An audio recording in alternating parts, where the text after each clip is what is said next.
नमस्कार। आज बात करते हैं उस खबर की जिसने भारतीय खेल जगत को पूरी तरह से हिला कर रख दिया है। ये कहानी है लेजेंडरी बॉक्सर मैरी कॉम की। एक ऐसी कहानी जिसने बहुत से लोगों को हैरान कर दिया है। तो चलिए इस मामले की तह तक जाते हैं। तो सबसे बड़ा सवाल यहीं उठता है, आखिर ऐसा क्या हुआ कि खेल जगत की सबसे मजबूत, सबसे एडमायर्ड जोड़ियों में से एक टूट गई। तो देखिए, काफ़ी हफ्तों से जो अटकलें चल रही थीं उन पर अब विराम लग गया है। मैरी कॉम ने खुद अपनी चुप्पी तोड़ी है और हाँ, ये खबर पक्की है।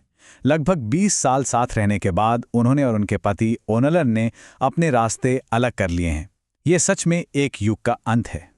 उनके वकील की तरफ से जो स्टेटमेंट आया उसमें एक खास बात पता चली। उनका तलाक कॉमन प्रथागत कानून के तहत आपसी सहमति से हुआ है। मतलब ये उनके समुदाय का एक पारंपरिक कानूनी सिस्टम है और इसी के तहत दोनों ने अलग होने का फैसला किया। ये उन्हें इस मुश्किल प्रक्रिया को निजी तौर पर और सम्मान के साथ पूरा करने में मदद करता है। और ये सब कानूनी तौर पर फाइनल कब हुआ? वो तारीख थी 20 दिसंबर 2023। ठीक है, तो तलाक हो गया, पर क्यों? आखिर वजह क्या थी इस अलगाव की? जो रिपोर्ट सामने आ रही हैं वो एक बहुत ही पब्लिक और कह सकते हैं हाई स्टेक्स वजह की तरफ इशारा कर रही हैं, और वो है राजनीति। कहा जा रहा है कि इस कपुल के बीच दिक्कतें शुरू हुईं 2022 के मणिपुर विधानसभा चुनाव में मिली हार के बाद।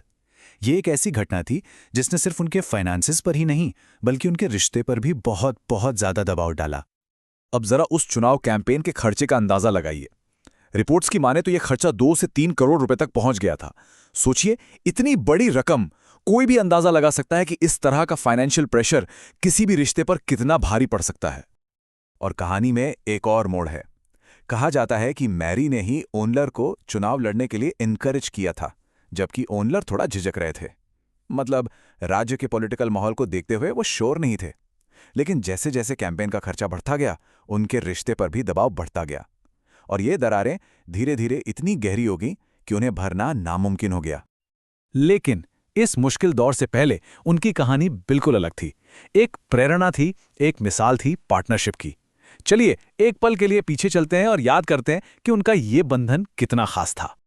उनकी कहानी शुरू हुई थी साल 2000 में। पहले दोस्ती हुई और फिर 2005 में दोनों ने शादी कर ली और साथ में उन्होंने 4 बच्चों का एक खूबसूरत परिवार बनाया।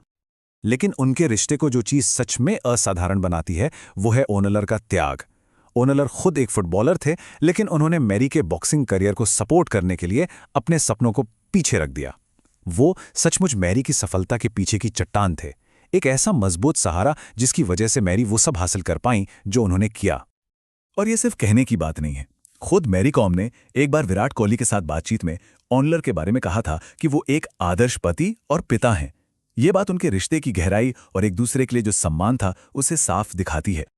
अब देखिए, जब भी कोई इतनी हाई प्रोफाइल जोड़ी अलग होती है तो अफवाहों का बाजार गर्म होना तो लाजमी है। तो चलिए अब बात करते हैं उन अफवाहों की और देखते हैं मैरी ने उन पर क्या जवाब दिया। कुछ अफवाहें ऐसी भी उड़ी जिन्होंने मैरी कॉम का नाम हितेश चौधरी से जोड़ने की कोशिश की, लेकिन यहां यह साफ कर देना जरूरी है कि मैरी ने अपने ऑफिशियल स्टेटमेंट में इन सभी आरोपों को पूरी तरह से और बहुत मजबूती से खारिज किया है।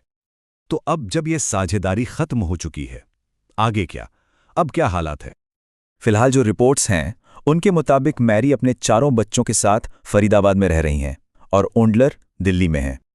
तो हाँ, ये सच में एक युग का अंत है। खेल जगत की सबसे इंस्पायरिंग, सबसे सपोर्टिव पार्टनरशिप्स में से एक का खत्म हो जाना। और ये पूरी कहानी हम एक आखिरी और बहुत गहरे सवाल पर लाकर छोड़ देती है। जब कोई रिश्ता जो सबकी नज़रों में होता है वो टूटता है, तो पर्दे के पीछे उसकी असली कीमत क्या होती है, वो निजी तौर पर कितना भारी पड़ता है। ये एक ऐसी बात है जिस पर सोचने की ज़रूरत है।